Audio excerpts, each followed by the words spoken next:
Good afternoon, sir. Good afternoon. Good afternoon. Good afternoon. Good afternoon, sir. Good afternoon, sir. Afternoon.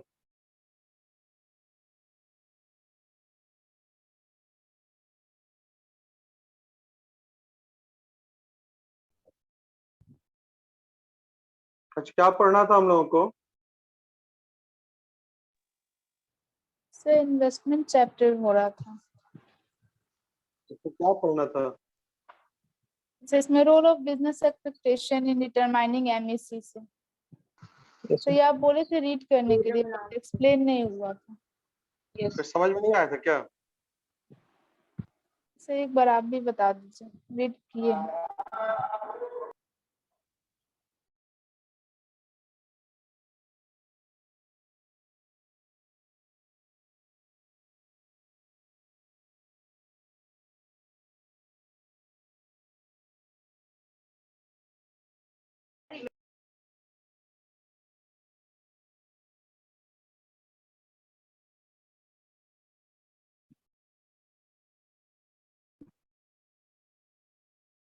चलो पढ़ना start करो। Sir role of business expectation से। Business expectations play a vital role in determining MEC and therefore investment level of income and employment in an economy are determined by two factors: propensity to consume and inducement to invest. Underline कर लीजिएगा इसको, propensity to consume and inducement to invest. Inducement to invest. Yes, sir. देखिए ये दो चीजें हैं, समझना बहुत बहुत क्लियर है और बहुत आसान भी है। आपकी इकोनॉमी में कितना प्रोबेबल इन्वेस्टमेंट होगा, ठीक है, कितना इन्वेस्टमेंट हो सकता है, ये दो चीजों के ऊपर निर्भर करता है। पहला प्रोपेंसिटी टू कंज्यूम, मतलब जिस इकोनॉमी में प्रोपेंसिटी टू कंज्यूम हाई है, ज्यादा है, वहां पर इन्वेस्टमेंट ज्यादा होगा। क्यों? क्योंकि डिमांड ज्यादा होने की वजह से प्राइसेस ऊपर की ओर जाएंगे, और प्राइसेस ऊपर होने का मतलब कि जो इन्वेस्टर्स होगा उसको प्रॉफिट्स ज्यादा मिलेगा, इसलिए वो इन्वेस्टमेंट ज्यादा करेगा। दूसरा है इंड्यूसमेंट टू इन्वेस्ट, कि अगर मैं इन्वेस्ट कर रहा हूं तो मुझे क्या प्रेरित कर रहा है, मुझे क्या अपनी ओर आकर्षित कर रहा है कि मैं पहले से ज्यादा निवेश करूं। तो यहां पर भी दो चीजें होगी। अगर मैं इन्वेस्टमेंट करने का सोच रहा हूं और मुझे बोरोइंग्स करना है, मुझे बोरोइंग्स करना है, तो बोरोइंग्स करने के लिए मुझे क्या करना पड़ेगा? बोरोइंग्स करने के लिए मुझे इंटरेस्ट पे करना पड़ेगा।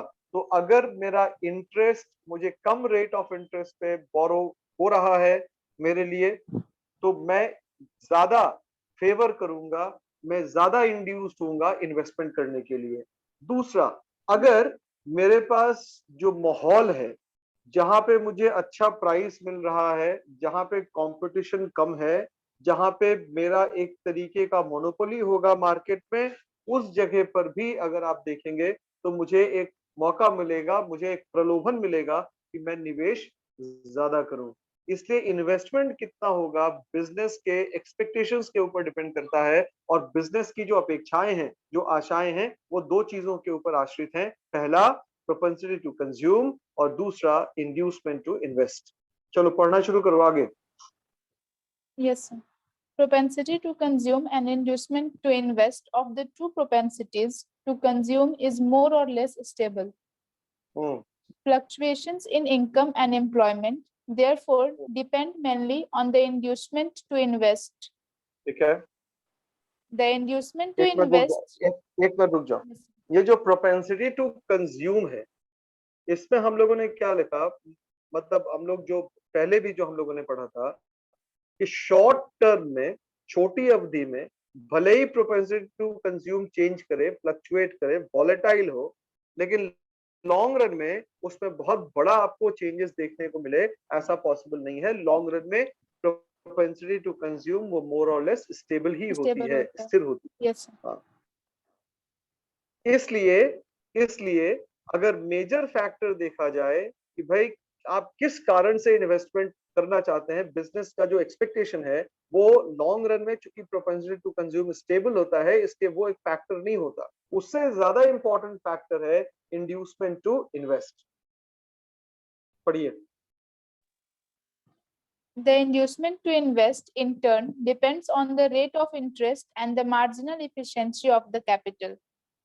क्लियर है? Since, यही मैंने बता दिया, yes, marginal efficiency of capital और rate of interest. of rate of interest, interest low होगा, रेट ऑफ इंटरेस्ट लो होगा तो मैं ज्यादा बोरो the करूंगा, invest, ज्यादा इन्वेस्ट करूंगा। अगर अगर ये जो एमईसी है वो हाई होगा तो भी मैं ज्यादा करूंगा इन्वेस्टमेंट। चलो पढ़ना शुरू yes, करो sir. आगे। Since the rate of interest is relatively stable or sticky, fluctuations in investment depend primarily upon the changes in the MEC. There are two determinants of the MEC, the cost of the capital asset and the rate of return from the asset. ठीक है। अब ये जो Uncertainty, margin, एक तो रुक जाओ, ये जो मार्जिनल एफिशिएंसी ऑफ कैपिटल है, ये जो मार्जिनल एफिशिएंसी ऑफ कैपिटल है वो दोबारा से दो फैक्टर्स के ऊपर डिपेंड करता है, कॉस्ट ऑफ कैपिटल और दूसरा दूसरा क्या, return. Rate of return yes, of sir, rate asset of है। return from the asset. अब ये जो पॉइंट है, जो पहला वाला पॉइंट है कॉस्ट ऑफ कैपिटल, मतलब ये हुआ कि अगर आप बिजनेस में पैसा लगा रहे हैं तो कोई भी पैसा हो, ये आपका भी पैसा क्यों ना हो, हर एक कैपिटल का कुछ ना कुछ कॉस्ट होगा। जो भी पैसा इन्वेस्ट किया जाएगा, हर एक कैपिटल का कुछ ना कुछ कॉस्ट होगा, और जो भी कॉस्ट होगा वो कॉस्ट अगर ऊंचा होगा तो स्वाभाविक सी बात है कि हम लोग इन्वेस्टमेंट कम करेंगे। Higher cost of capital will mean MEC मेरा कम हो गया, क्योंकि मेरी मार्जिनल एफिशिएंसी ऑफ कैपिटल कम हो जाएगी। अगर मेरा कॉस्ट ऑफ कैपिटल कम है तो मेरा एमईसी हाई होगा, इसलिए इन्वेस्टमेंट भी ज्यादा होगा। दूसरी ओर अगर मैं रिस्क की बात करूं तो जिस बिजनेस में मैं इन्वेस्टमेंट करने का सोच रहा हूं, अगर वो रिस्की प्रोपोजिशन है, उसमें जोखिम ज्यादा है, तो जोखिम ज्यादा होने की वजह से रिटर्न भी ज्यादा होना चाहिए। हाई रिस्क और हाई रिटर्न का एक डायरेक्ट प्रोपोर्शन है, तो इसलिए जिस बिजनेस में रिस्क ज्यादा है उस बिजनेस में एमईसी भी ज्यादा होगा, और एमईसी ज्यादा होगा तो इन्वेस्टमेंट भी ज्यादा होगा। लेकिन इसके अपोजिट जिस बिजनेस में रिस्क कम है उसमें एमईसी भी कम होगा, प्रॉफिट मार्जिन भी कम होगा, और इन्वेस्टमेंट्स भी कम होगा ही होगा। एकदम सिंपल सा कॉन्सेप्ट है, इसको पढ़ लो एक बार, मेरे ख्याल से आ जाना चाहिए समझ में, पढ़ के तो देखो एक बार।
Is it clear class? पढ़ लिए? नहीं सर, रुक जाइए। ठीक है, पढ़ो।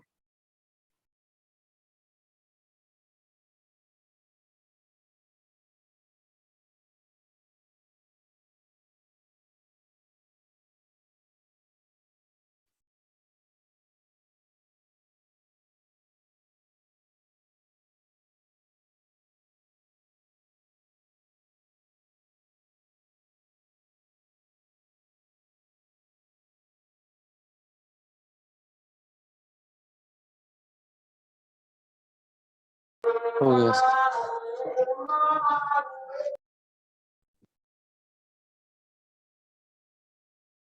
हो गया class? Yes, sir. Yes sir. Yes, sir. Mute कर लो, म्यूट कर लो। चलो नेक्स्ट टॉपिक क्या है? Roll number 5। Yes, sir. The long-term expectations are influenced by the following factors. कितना सारा फैक्टर्स है? The 6 factors. क्या क्या पॉइंट्स है पढ़ो तो। The केवल state points of पढ़ना। confidence. Yes, sir. The state of confidence, stock Confidence? exchange valuation. एक मिनट, एक मिनट। कॉन्फिडेंस किसका? कॉन्फिडेंस किसका? कंज्यूमर का। कॉन्फिडेंस किसका? कंज्यूमर। Consumer का. Consumer का. कंज्यूमर का भी और इन्वेस्टर का भी। इसमें तो सर बिजनेसमैन लिखा है। हाँ तो भाई मतलब बता रहे हैं तो बीच में कर दिया इंटरप्ट। कंज्यूमर का कॉन्फिडेंस, कंज्यूमर का कॉन्फिडेंस इसलिए क्योंकि कंज्यूमर अगर अपने इनकम को लेके कॉन्फिडेंट नहीं होगा तो उसका प्रोपेंसिटी टू कंज्यूम लो होगा। अगर वो अपने इनकम को लेके सर्टेन नहीं होगा तो उसका प्रोपेंसिटी टू कंज्यूम क्या हो जाएगा? लो हो जाएगा। और लो प्रोपेंसिटी टू कंज्यूम पे बिजनेसमैन भी कॉन्फिडेंट नहीं होगा इन्वेस्टमेंट करने को लेके। दूसरा एंगल है इसका कि जो इन्वेस्टर होगा, जो बिजनेस क्लास होगा, उसको भी इस बात से आश्वस्त होना चाहिए, उसको भी इस बात का भरोसा होना चाहिए कि वो जिस प्रोजेक्ट में पैसा लगाएगा वो प्रोजेक्ट आने वाले समय का प्रोजेक्ट होगा। जैसे कि अगर अभी हम लोग इलेक्ट्रिक व्हीकल रिचार्जिंग स्टेशन की अगर बात करें तो रिचार्जिंग स्टेशन आज का मतलब फ्यूचर बिजनेस है। तो अगर इसमें आप कॉन्फिडेंट होंगे तभी आप इन्वेस्टमेंट करेंगे। बात समझ रहे हैं? Yes, sir. Yes sir. Yes, sir. तो लॉन्ग टर्म में अगर आपको इन्वेस्टमेंट करना है तो बिजनेस या इन्वेस्टर का जो होगा कॉन्फिडेंस लेवल वो तो देखना ही होगा, लेकिन साथ साथ कंज्यूमर के भी कॉन्फिडेंस लेवल को देखना होगा।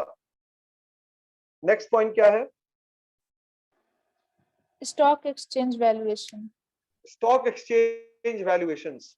अब ये आपको देखना पड़ेगा कि अगर स्टॉक एक्सचेंज का जो वैल्यूएशंस है वो आने वाले समय में बहुत महंगा है, बहुत एक्सपेंसिव है, तो शायद आप इन्वेस्टमेंट ना करें।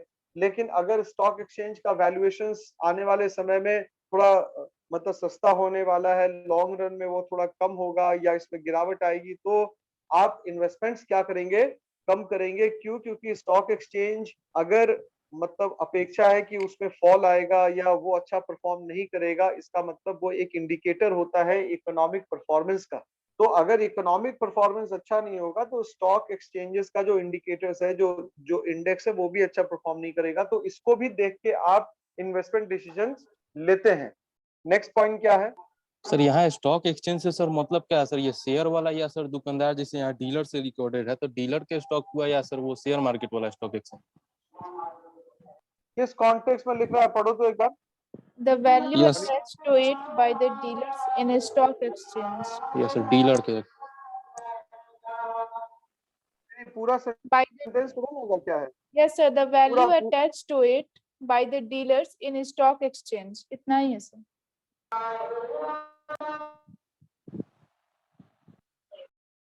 अच्छा, तो ये कमोडिटी स्टॉक एक्सचेंज का जो वैल्यू एसोसिएट कैसे हो सकता है? ये जो होगा ये मेरे ख्याल से स्टॉक मार्केट वाला ही होगा। डीलर्स का सर हम यहाँ ये नहीं बोल सकते हैं सर कि जो डीलर होते हैं सर वो अपने जो भी होता है मतलब स्टॉक करते हैं अपने इंस्ट्रूमेंट को या सामान को आगे की फ्यूचर को देखते हुए कि फ्यूचर में हो सकता है इन सब चीजों का रेट बढ़े, जिससे बिजनेसमैन को मतलब अरे तो वो बिजनेसमैन को। स्टॉक एक्सचेंज नहीं ना होगा, वो स्टॉक एक्सचेंज तो अलग चीज हो गया ना। वो तो इन्वेंट्री कंट्रोल हो जाएगा ना सर. वो तो इन्वेंट्री मैनेजमेंट हुआ। ये स्टॉक एक्सचेंज तो कुछ और हो गया। Yes sir.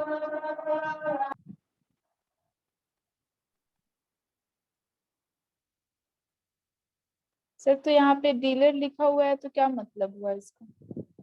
एक बार फिर से लाइन पढ़ो तो। The value attached to it by the dealers in a stock exchange. अरे डीलर्स का मतलब वही हो गया जो बाई और सेल करता है सिक्योरिटीज को। डीलर का मतलब one who deals in shares, one who deals in stocks. Yes.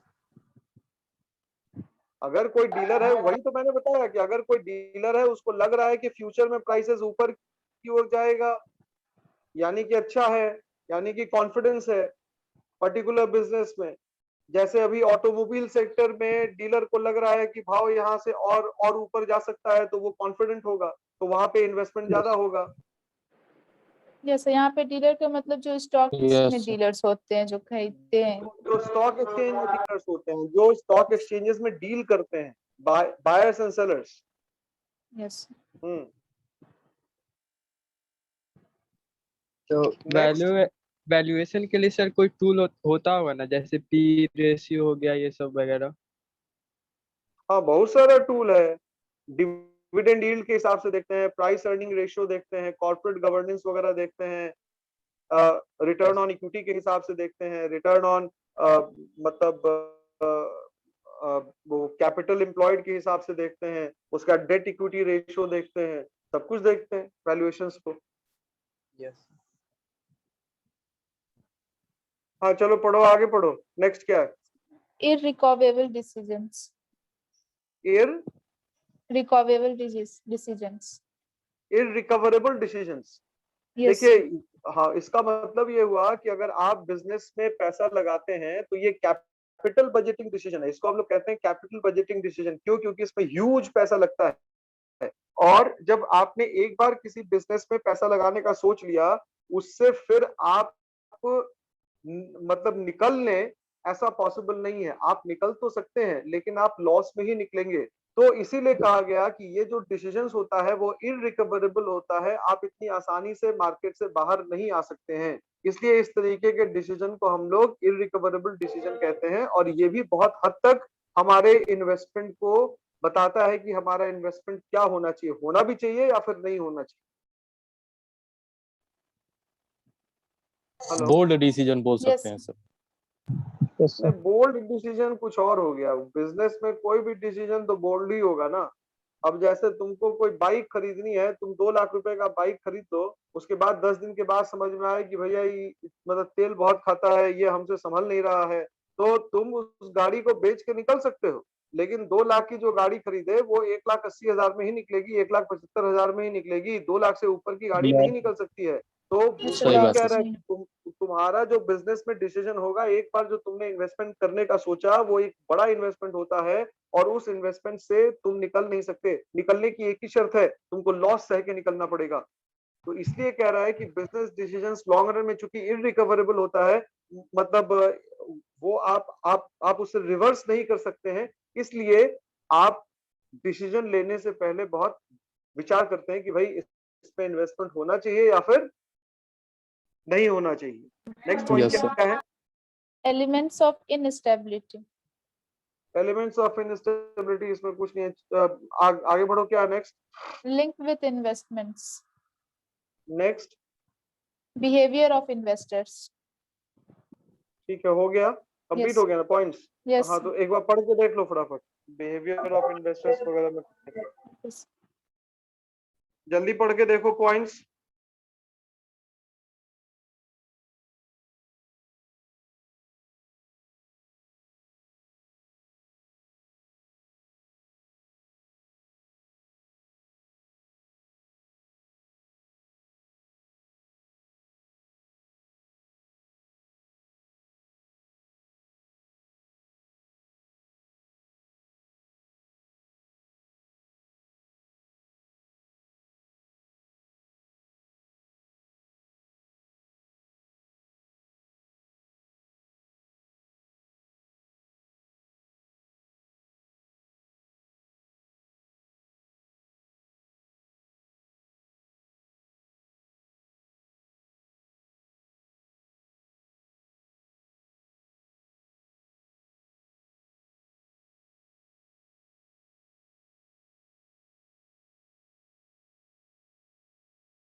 पढ़ लिए क्या आप लोग?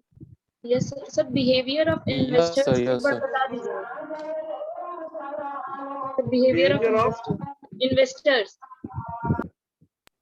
अच्छा एक बार पढ़ो तो क्या लिख रहा है कि किस Yes, sir. कॉन्टेक्स्ट में है? Since there is निशा पढ़ो mass एक बार। valuation. Yes, sir. Yes. Since there is mass valuation. Since there is mass valuation of assets on the stock exchange, there are alternating Pratyaya ways. प्रत्यय प्रत्यय, तुम अपने आप को mute करो।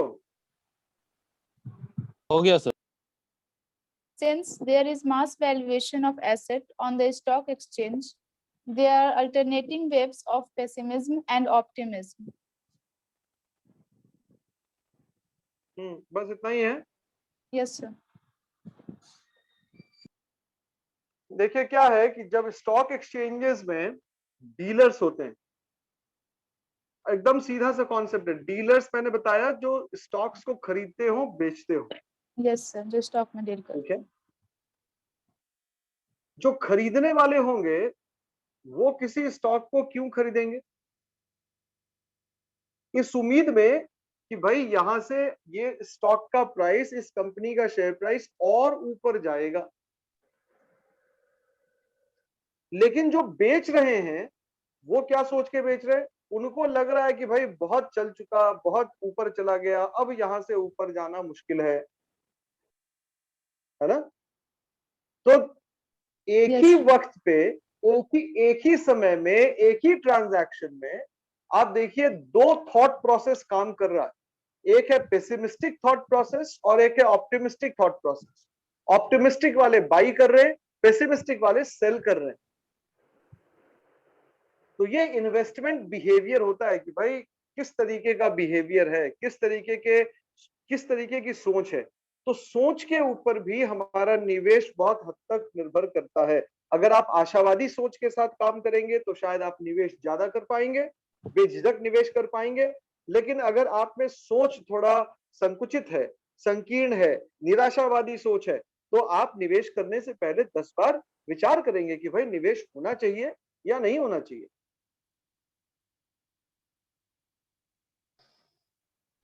Yes. नहीं तो stock market में जो तेजी और मंदी का जो समय आता है, स्टॉक प्राइसेस ऊपर जाता है फिर नीचे आता है, इंडेक्स ऊपर गया नीचे गया, तो ये ऊपर नीचे क्यों हो रहा? जब निफ्टी ऊपर जा रहा है इसका मतलब क्या हुआ कि जो ऑप्टिमिस्टिक थॉट है निफ्टी को लेके वो ज्यादा हावी है पेसिमिस्टिक से। लेकिन जब नीचे आ रहा है, ये थॉट प्रोसेस क्या शो करता है कि भाई पेसिमिस्टिक थॉट प्रोसेस ऊंचा है और ऑप्टिमिस्टिक थॉट प्रोसेस नीचा है। तो ये इन्वेस्टमेंट एटीट्यूड और इन्वेस्टमेंट बिहेवियर को शो करता है।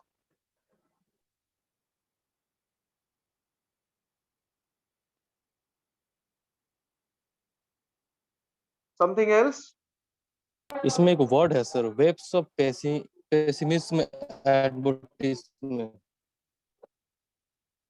Pronunciation waves of pessimism and optimism, इसका अर्थ सर। अनीशा का पढ़ो तो क्या कह रहा है ये?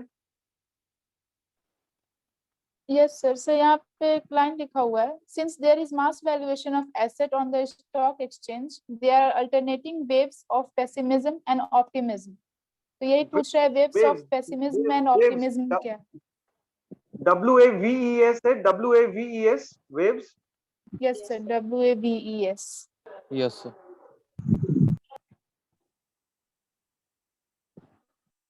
वेव्स का मतलब होता है लहर, या मतलब वो जो सोच का जो प्रोसेस होता है, जो उतार चढ़ाव होता है।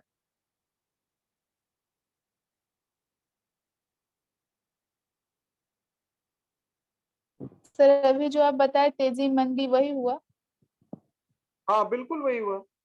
अब जैसे सपोज करो कि मैंने क्या किया, मैंने रिलायंस के एक शेयर को 1000 रुपए में खरीदा और आज अगर वो 2200 रुपए हो गया तो मैं 2200 रुपए में उसको बेच रहा हूँ, ठीक है। तो भाई मैं अगर 2200 में बेच रहा हूँ तो कोई खरीदने वाला भी तो होगा। There must be somebody who is ready to buy. तो जो खरीद रहा है Yes, sir. उसके दिमाग में जो वाइब्स चल रही है, जो वेव्स है, वो जो लहर चल रही है वो पॉजिटिव है कि भाई 2200 से भी ऊपर जाएगा, हो सकता है 2500 चला जाए, 2600 चला जाए, 3000 हो जाए। लेकिन मुझे क्या लग रहा है कि भाई मैंने तो 1000 में खरीदा था, 2200 हो गया, अब पता नहीं जाएगा कि नहीं जाएगा, मैं पेसिमिस्टिक वाइब के साथ काम कर रहा हूँ। इसलिए तो sir at the same time at the same time एक ही स्टॉक को लेके एक ही प्राइस पे दो थॉट प्रोसेस काम कर रहा है।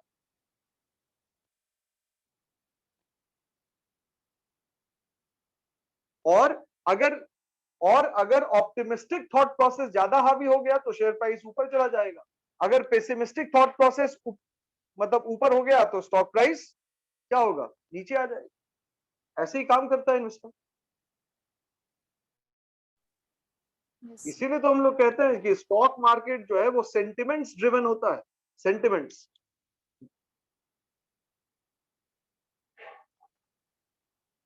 बताएं कुछ और, something more that you want to ask. Sir link with investment का मतलब यही ना हुआ सर कि जो हमने जो स्टॉक डीलर्स जो हैं जो वर्तमान में जो इन्वेस्टमेंट उन्होंने किया है सर, और सर आने वाले फ्यूचर में जो इन्वेस्टमेंट वो करेंगे, इन दोनों के बीच के लिंक को ही सर लिंक विद इन्वेस्टमेंट कहते हैं।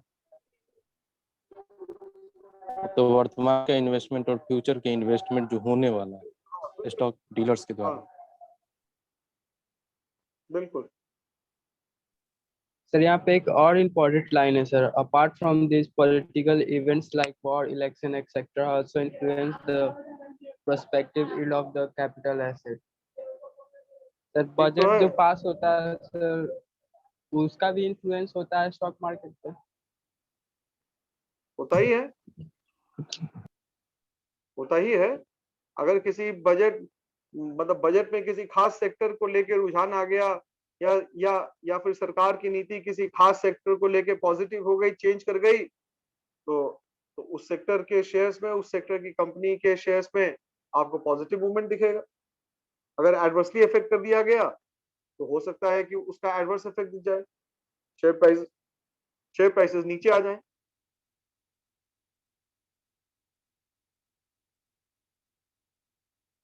Yes sir.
नेक्स्ट टॉपिक क्या है?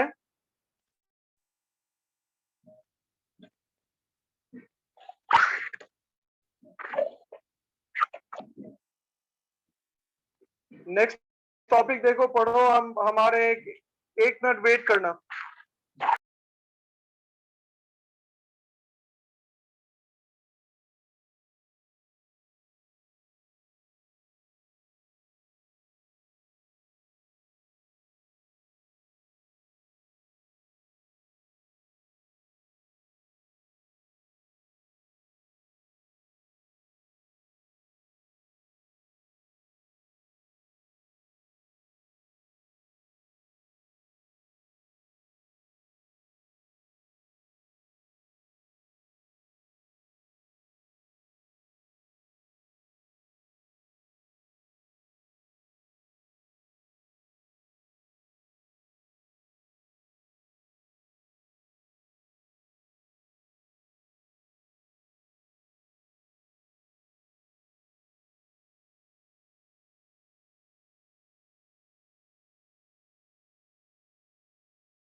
Hello, Yes, sir. Yes sir. Yes, sir. चलो नेक्स्ट पॉइंट बताओ क्या था? Keynesian Keynesian theory theory of में- investment.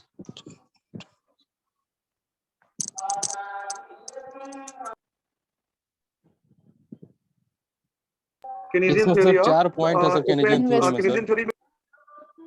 अच्छा ठीक है। So और इसमें सर वो interest rate, plant capital investment जो आप बता चुके हैं, इंटरेस्ट रेट से कैसे कैपिटल इन्वेस्टमेंट पे फर्क पड़ता है,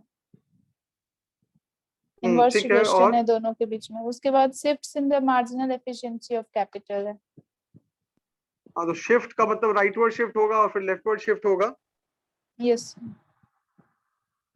और है फिर द ना? इम्पोर्टेंस, यस सर, हाँ, the importance of hurdle rates for investment. ये इंपॉर्टेंट पॉइंट है। हर्डल रेट का क्या मतलब हुआ? What is hurdle rate? Hurdle rate को हम लोग कहते हैं कॉस्ट ऑफ कैपिटल भी। सुनना ध्यान से, हर्डल रेट को हम लोग कॉस्ट ऑफ कैपिटल भी कहते हैं। हर्डल रेट को हम लोग कॉस्ट ऑफ कैपिटल भी कहते हैं। ये बेसिकली कुछ और नहीं होता, ये अपॉर्चुनिटी कॉस्ट होता है।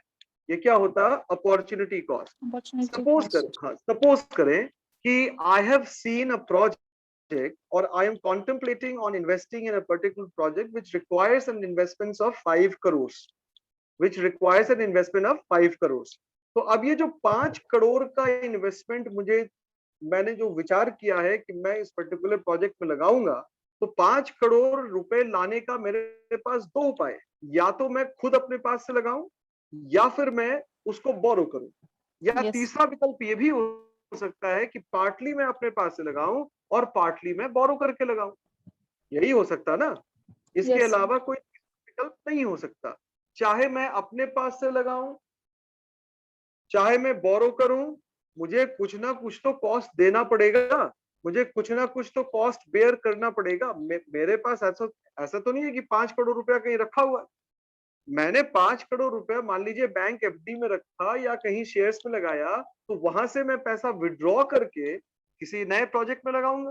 तो अगर मैं पैसा विड्रॉ करके किसी नए प्रोजेक्ट में पैसा लगाऊंगा, तो जहां से मैंने पैसा विड्रॉ किया, वहां पे मैंने कुछ सैक्रिफाइस किया कि नहीं किया? मैंने कुछ रिटर्न को सैक्रिफाइस किया कि नहीं किया? सपोज कीजिए कि मैं एफडी में 8% कमा रहा था, 7% कमा रहा था, या शेयर्स में मैं 10% सालाना कमा रहा था। तो अगर कोई उस प्रोजेक्ट में मुझे कहे कि भाई आप शेयर से पैसा निकाल लीजिए जहां पे आप 10% कमा रहे हैं, हम आपको एक बिजनेस प्रपोजल बता रहे हैं जिसमें आप 8.5% सालाना कमाएंगे, तो क्या मैं लगाऊंगा उस? एकदम नहीं लगाएंगे sir. No, sir.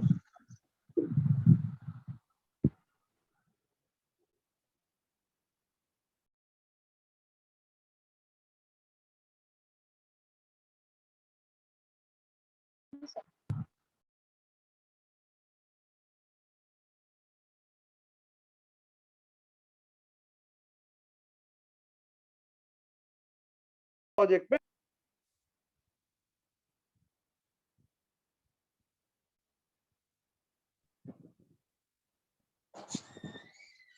Hello, Yes, sir. Yes, sir.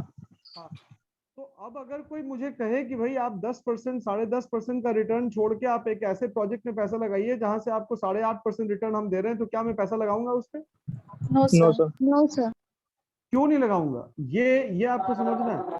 मैं इसलिए नहीं लगाऊंगा क्योंकि जो नए प्रोजेक्ट से मुझे रिटर्न मिलना है वो कम है जितना मैं सैक्रिफाइस कर रहा हूं उससे।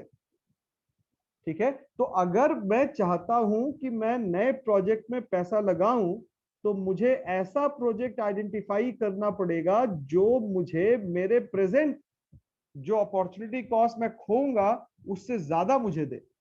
तो इसी को कहते हैं hurdle rate. Hurdle rate basically क्या होता है कि जब आप एक जगह से कैपिटल को निकाल के दूसरी जगह लगाते हैं, जो पहली जगह से आप कैपिटल को निकालते हैं, जो अपॉर्चुनिटी को आप लूज कर रहे हैं, उस अपॉर्चुनिटी लॉस्ट के बराबर भी अगर आपको नए प्रोजेक्ट में पैसा नहीं मिलेगा, तो उसको हम लोग कहते हैं hurdle rate, cost of capital, कुछ भी आप कह सकते हैं, या रिक्वायर्ड रेट ऑफ रिटर्न भी कह सकते हैं, एनीथिंग, या डिस्काउंट रेट भी आप कह सकते हैं। चार मैंने नाम बता दिया। डिस्काउंट रेट कह सकते हैं, अपॉर्चुनिटी कॉस्ट कह सकते हैं, कॉस्ट ऑफ कैपिटल कह सकते हैं, रिक्वायर्ड रेट कह सकते हैं, हर्डल रेट भी कह सकते हैं, आप कुछ भी कह सकते हैं। तो आप नए प्रोजेक्ट में पैसा तब लगाएंगे जब आपका हर्डल रेट क्या होगा, वो आपके नए रेट, जो नया एक्सपेक्टेड रिटर्न है उससे क्या हो, कम हो। नहीं तो अगर एक्सपेक्टेड रेट ऑफ रिटर्न जो आप नए प्रोजेक्ट में पैसा लगाएंगे वही कम है, हर्डल रेट ज्यादा है, तो शायद हम पैसा नहीं लगाएंगे। हम जहां पर हैं, मेरा जहां पे प्रेजेंट पे इन्वेस्टमेंट है वो ज्यादा बेहतर है। Why to take risk, yes. और सर इक्वल Right. हुआ तो? इक्वल हुआ तो वो हमारे ऊपर है कि हम लगाएंगे कि नहीं Yes. लगाएंगे, लगा भी सकते, नहीं भी लगा सकते, यस लेकिन बेसिकली लोग नहीं लगाता है, क्यों लगाएगा? यस सर, जो है उसमें फिर क्यों रिस्क लेंगे? बिल्कुल।